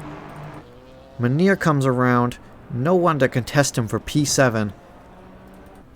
Beachley comes around the bus stop chicane for the final time, P8 in that 18 McLaren, a monstrous drive from Jay Beachley, finishing P8th as Morrison is going to cross the line, and P9th as Burkhoff and Snyder for P10th and P11th.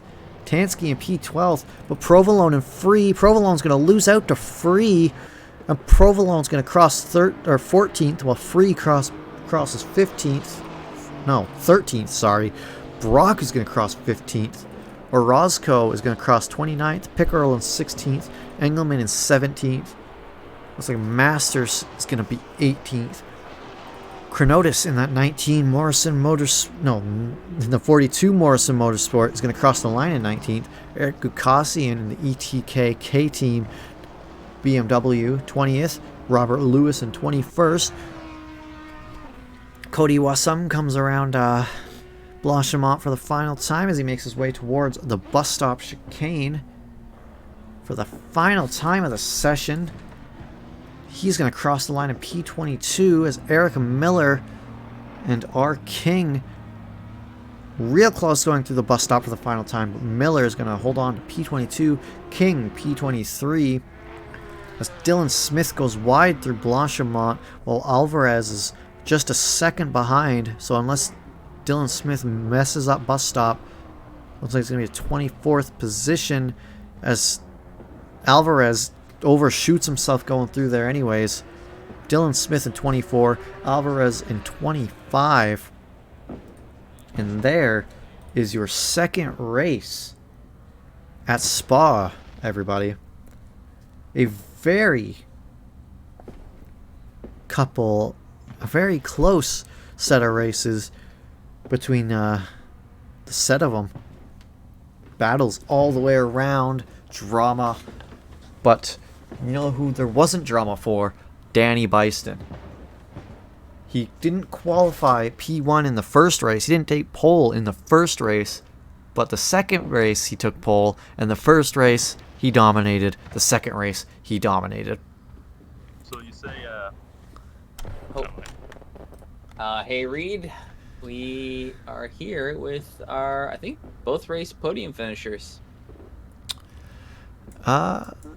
Reed, not there. Oh, hello? Oh. Okay, well, he's not. ooh, top 3. So I was way too There we far go, back sorry. to know what the positions were. That's okay. What were the final standings? Okay, Who- so race 1, you had Byston, Andreas, and Ellard.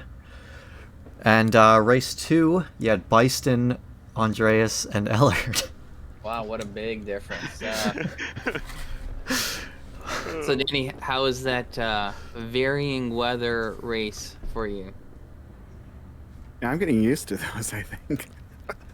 No, it was good. Went out on dries, and by the end of the pace lap, it was down to a dry line, so it didn't really affect much.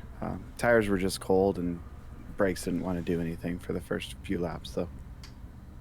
So maybe I can ask, where did each of your pressures end up towards the end of the race? Did you guys have it nailed down? Were you happy with the pressures you had selected? I finished with mine around 26.9, 26.8. Okay, so pretty close to where you want it. Andreas? Yeah, mine were pretty much 27s all around. Yeah, so it was we got it down there, luckily. And Ellard, you're the same? Yeah, same thing. Oh, there we go. So the pace difference wasn't based off of poor pressure selection, just other factors probably. So, Andres, that's a great finish for you today. I think probably the highest single day finish for you, right? 2 second places. So. Yeah, that's I think awesome. so. Congratulations. Thank you. How does it feel? It What feels did- good. It just I couldn't catch up. What did you do right today? Let me ask that. I don't quite. I mean, the feeling of the car was super stable. So I think the setup that I spent some time tuning in on Monday, Tuesday. For me, I guess it worked out well. I was able to tune out a little bit of that understeer and give it some rotation on the fast corners. But even running like zero, I did testing too on like the high speed, running zero wing, car flat out, bottomed out, and the top speed just doesn't want to move. Like there's no top speed on this car. Oh, wow. But it's got great cornering speed. But that's why I don't know if you guys saw it on the straights. Just Bison just pulls away on that McLaren, even under draft. I don't know if you guys caught that. That was crazy.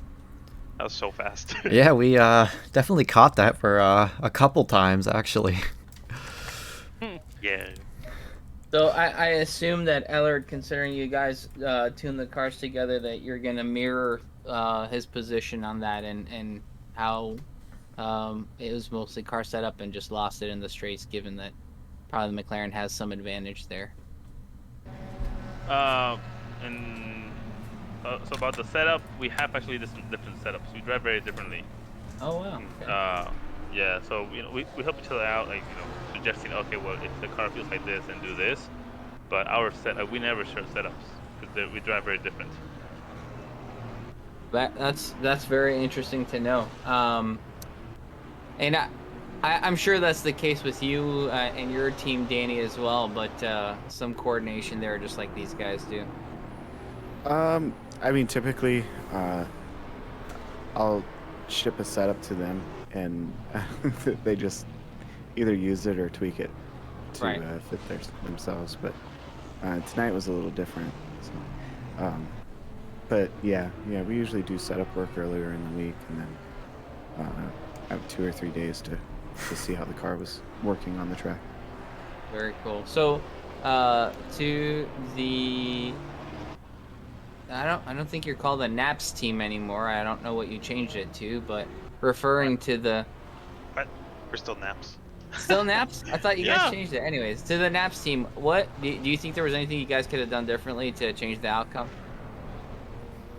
Nope. I don't. We have accepted this loss to Bison days ahead. Yeah. Whenever we notice the top end speed, and then one of the fast cornering, the fast corners on this track, we just there's no, even using the CDA as a, guess you could say, as a guide, because 1.8 changed everything. But even using CDA as a guide, it's just we could just see the McLarens were faster, right, Ellard? Is that? Yeah, we guessed the Bison and Crusader, if he was here, probably be quicker than us by like a second and a half, and yeah, that's kind of what happened. Yeah. So we're going to Zandvoort next week. Is that something that you think will suit your car a little bit better? Yeah, probably the gap to the McLarens won't be as much, but we'll see what happens during race day. Hmm. Oh, I've got a question for you guys. So, Mr. Byston said he wasn't going to be here tonight. When he joined the server, was it like a horror moment? Go ahead, dude. No. You go ahead. This is a funny story. You go ahead. So it was like during my last few turns, and then I noticed that Bison was racing. So we just kind of said, all right, well, guys, well, let's go home now. You lost. You guys. And it happened. Look at that. Well, He's so quick. He's so quick. Well, Bison's quick. To yeah, be honest, so- it's not just the car. It's his driving Yeah, style. There's a lot. There's a lot. Exactly. Thank you. Last season, I think the car didn't help him really show his full skill. I think this season is different. So we really seen the full alien, like full Saiyan mode. the Area 52 specimen is out of the facility, is what you're saying. He's been let loose. So I think that there's always a chance, obviously, but definitely Danny's consistency has shown to prove itself useful from week to week. So it's great to see. It's great to see that you guys are still not completely out of it. You guys are always there to keep the pressure on if and when he should make a mistake. So good to see you guys out there. Great job to all three of you, and thanks for hopping in. Yeah, of course. Thank you. Thank you. Thanks for the race, guys. Good race, guys. Yeah, likewise. Yeah, good race. Great race, guys. Race, man. Race, Coach D. So Reed, how was the stream overall?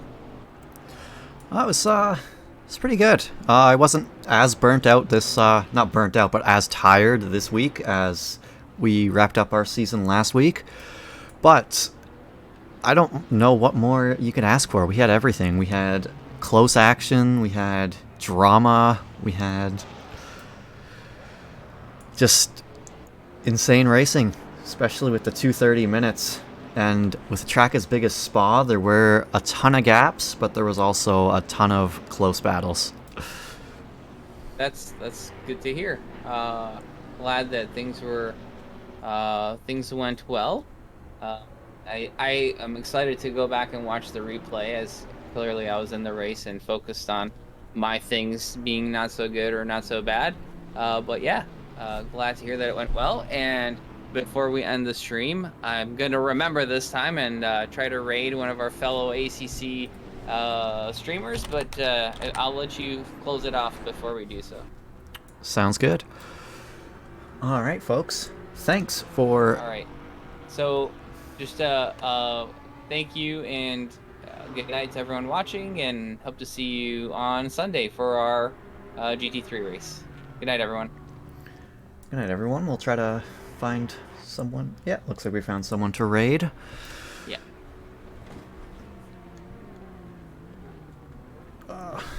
So what do I do? Do I just end it and that should be that, So- or? Yep. You can end it now. Oh, perfect.